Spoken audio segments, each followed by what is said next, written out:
그 대표님들 중에 그 직원을 새로 뽑으면서 스톡 옵션을 부여하실 때 그 가격을 어떻게 정해야 되나 그 절차나 뭐 어떤 게 적정 가격인지 궁금해하시는 분들이 많더라고요. 그래서 오늘 영상에서는 국내 이제 스타트업의 스톡 옵션 부여 방법이 그 시스템이 어떻게 돌아가는지, 두 번째 그 실리콘밸리의 제도랑은 그게 어떻게 다른 건지, 이제 세 번째 가격을 책정을 할 때 이미 투자를 받으신 스타트업이라고 하면은 VC들의 동의를 받아낼 수 있는 가격 산정을 어떻게 할지, 이렇게 세 가지에 대해서 말씀을 드려보겠습니다.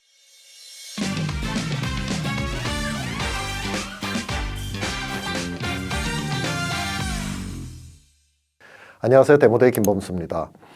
이제 뭐 스톡 옵션은 사실 어떻게 보면 그 스타트업에서 직원을 채용할 때 굉장히 중요한 요소 중에 하나죠. 뭐 스타트업이라는 게 급여를 대기업만큼 많이 주기는 어려운 현실이기 때문에 대기업보다 조금 적게 주고 또 주인의식을 더 갖고 더 열심히 일하게 하기 위해서는 미래 회사가 잘 됐을 때 큰 업사이드를 부여하는 그 스톡 옵션을 잘 활용을 하시는 게 맞죠. 이제 실리콘밸리에서는 그 스톡 옵션을 굉장히 그 중요하게 활용을 하고 있고, 또 그래서 뭐 크게 성공한 스타트업에서 뭐 몇백만 불씩 버는 그런 임직원들이 꽤 많이 나오기도 합니다.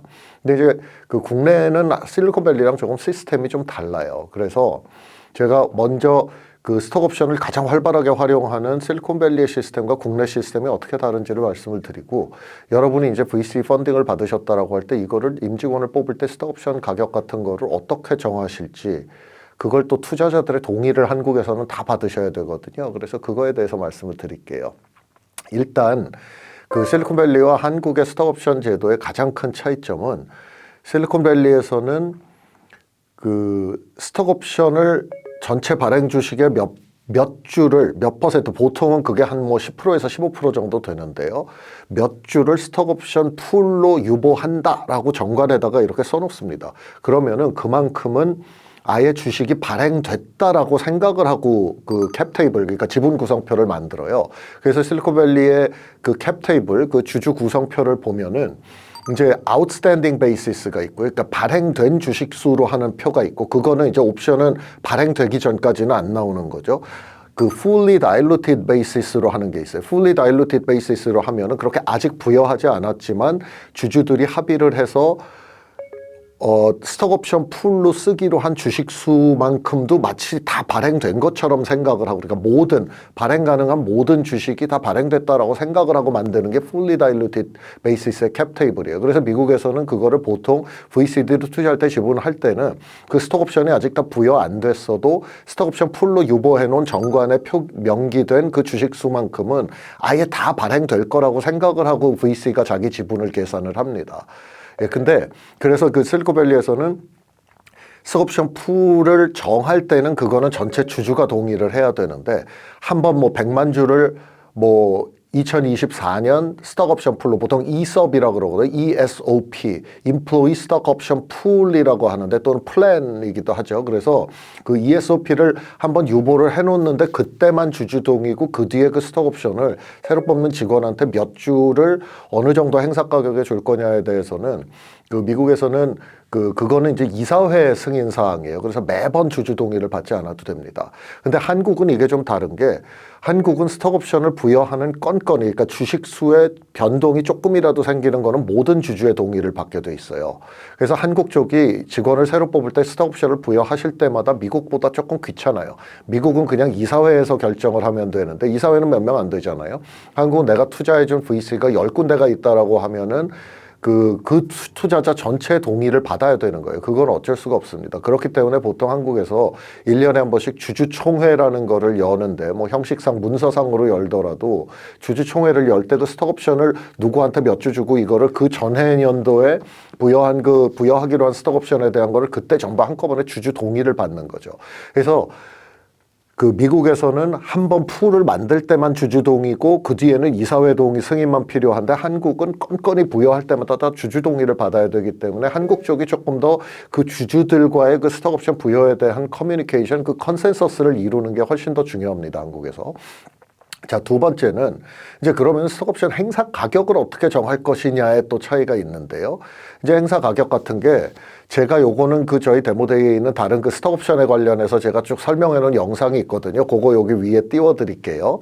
근데 그 영상에서도 제가 말씀을 드렸지만, 그 기본적으로는 스톡옵션 행사 가격을 저희 같은 VC들은 투자할 때 보통은 우선주로 투자를 하잖아요. Preferred share로 투자를 하죠. 그럼 우선주는 우선권이 뭐 청산에 대한 우선권도 있고 여러 가지 권리가 더 있단 말이에요. 그래서 보통주 주식을 그 스톡옵션은 보통주를 획득하는 그 권리잖아요. 그럼 스톡옵션을 부여할 때는 그 행사 가격을 그 우선주 가격이랑 동일하게 하지 않습니다. 그래서 아예 그거는 우선주 가격과는 별개로 이제 IRS 코드에 409A valuation, 409A valuation이라는 게 있는데 그건 뭐냐 하면은 간단히 얘기하면 제3의 회계법인을 통해서 보통주의 가치를 이 시점에 보통주의 가치를 산정해서 그 가격으로 스톡옵션을 부여하면 된다라는 거예요. 근데 그게 제가 주로 투자하는 초기 기업 같은 경우에 제가 일부에 투자를 했으면은 초기에 이제 시드, 시리즈 A 뭐 이 정도까지는 그 스톡옵션 부여 가격, 그 보통주의 행사 가격이 주는 게 보통 제가 투자한 우선주 가격의 절반 이하인 경우가 많습니다. 뭐 많은 경우에는 뭐 10%, 20%처럼 이렇게 많이 낮은 경우도 있어요.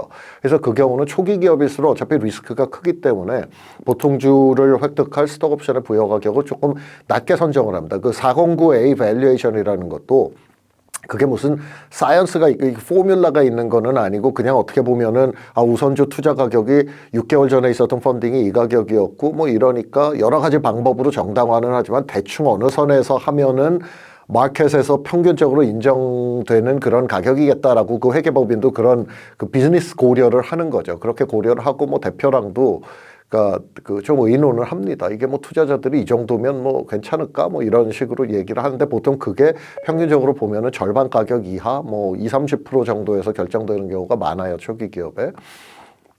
근데 이제 한국 같은 경우는 이게 법적으로는 어떻게 해야 된다라는 공식이 있는 것도 아니고 부여는 마음대로 하실 수 있습니다. 근데 아까 앞에서 말씀드린 것처럼 제도상 이게 모든 주주들의 동의를 받아야 되기 때문에 그 행사 가격에 대해서는 여러분이 펀딩을 받으신 스타트업이라고 하시면 대표님들께서 그 투자자들, 즉 주주들과 다 동의를 받으셔야 돼요. 그거에 대해서, 그 행사 가격에 대해서. 그렇기 때문에 그 행사 가격을 정하는 데 VC의 생각이 되게 중요한데 그 VC가 보통 한국과 미국이 조금 다른 점이 그 스톡옵션 부여 가격에 대해서 대부분의 한국 VC들은 그 가장 최근에 있었던 VC 펀딩 가격에 하거나 그러니까 VC가 투자한 단가와 동일하게 하거나 낮아도 뭐 조금 낮아. 글쎄 뭐 그게 규정이 있는 건 아니지만 대략 뭐 제가 한 70%, 75%까지는 괜찮지만 그것보다 더 싸게는 우리는 승인할 수 없다라는 팔러시를 가진 데들이 꽤 있으시더라고요. 그건 이제 VC마다 다 다릅니다. 이게 뭐 법적으로 정해진 기준이 없는 거기 때문에.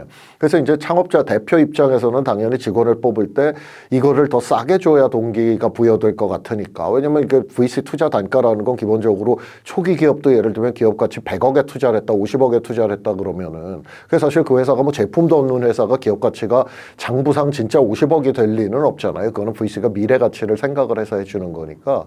그렇기 때문에 이제 좀 그 낮게 주고 싶은데 그게 항상 VC들은 이걸 너무 낮게 주면 그런 걱정에 논리는 뭐 여러 가지가 있는데 아니 우리가 이렇게 했는데 같은 배를 타야지 왜 직원들만 훨씬 더 낮은 가격의 주식을 취득할 수 있는 권리를 갖냐라는 어떤 형평성의 문제도 있고 그 다음에는 또 이런 걱정을 구체적으로 하는 사람도 있더라고요. 그러니까 아니 근데 그러면은 이 직원이 나중에 그 스톡옵션을 행사할 수 있을 때 우리 투자 단가보다 시장에서 구주 시장에서 거래 가격이 낮아도 이 사람은 그냥 그거 팔고 자기는 엑싯을 할 수 있는 거 아니냐, 이익을 보는 거 아니냐. 그러면 안 되지. 우리는 현금을 낸 거고 이 사람은 그냥 일하는 걸로 스톡옵션 받은 건데 우리가 200억 가치에 투자했는데 구주 시장에서 그게 100억 가치에 거래가 된다. 근데 100억 가치에도 팔아도 직원이 이익이 남으면 그건 불공평한 거 아니냐. 그리고 회사에도 안 좋은 거 아니냐. 구주 시장에서 그렇게 싸게 거래가 되면 이제 뭐 그런 논리예요. 근데 그걸 그러면은 실리콘밸리 투자자들은 그 걱정을 안 하느냐. 그게 할 수는 있는데 약간 그런 것 같아요. 이게 초기 기업 같은 경우에 어차피 이게 망할 확률이 훨씬 높은데 임직원들을 동기부여를 더 크게 하는 게 중요하지 뭐 그렇게 그런 그 마이너한 그 단점들은 내가 참을 수 있다 뭐 약간 이렇게 생각을 하는 것 같아요. 그래서 파이를 더 크게 하기 위해서 그 리스크를 지느냐 아니면은 아니 이거는 이렇게 되면은 불공평하다야 하느냐 이거는 사실 철학의 문제고 사고방식의 문제이기 때문에 어느 쪽이 맞다라고 할 수는 없습니다. 근데 제가 말씀드리는 거는 실리콘밸리는 그렇게 돼 있어서 비교적 초기 기업 같은 경우에 그 우선주 대비 굉장히 낮은 가격의 스톡옵션을 줘도 문제가 되지 않는 반면 한국에서는 제가 초기 투자를 하면서 다른 VC들이랑 해보니까 그 스톡옵션 부여 가격에 대해서 상당히 좀 그 완공한 VC들도 많이 있더라. 예, 그래서 그렇게 그 부분을 그 여러분이 인지를 하고 계셔야 나중에 어차피 다 주주 승인을 받으셔야 되니까 투자 받으신 대표님들은 투자자한테 가서 할 때 이거를 너무 투자자가 생각할 때 이거 말도 안 돼. 이거 어떻게 이렇게 줘요? 대표는 왜 이런 제안을 하세요라는 게 되지 않게 미리 이런 사전 지식을 갖고 가시는 게 좋다라는 거거든요. 그래서 요약을 해드리면 제도가 달라서 미국에서는 스톡옵션 개별권 부여는 이사회 승인인데 한국은 건건이 다 주주 승인이다. 그리고 밸류에이션의 방법은 딱 공식으로 정해진 건 없지만 미국에서는 제3회 회계법인이 보통주 가격을 산정하는데 그게 초기 기업일수록 VC가 투자한 단가보다 훨씬 낮은 가격에 스톡옵션을 부여를 하는 게 보통이다. 근데 한국에서는 여러 VC마다 다르지만 여러 VC들이 자기 투자 단가 또는 그것보다 뭐 살짝 낮으면 몰라도 더 많이 낮게 막 절반 이하의 가격에 부여하고 이런 거는 반대를 하는 경우가 많더라. 그래서 대표님들께서 미리 그런 스톡 옵션을 한국에서 주주 동의를 받으실 때는 그런 사전 지식을 가지고 적당한 선에서 한국 실정에 맞게 한국 상황에 맞게 타협을 하실 안을 미리 갖고 협상을 하시는 게 좋겠다. 그 말씀을 드립니다.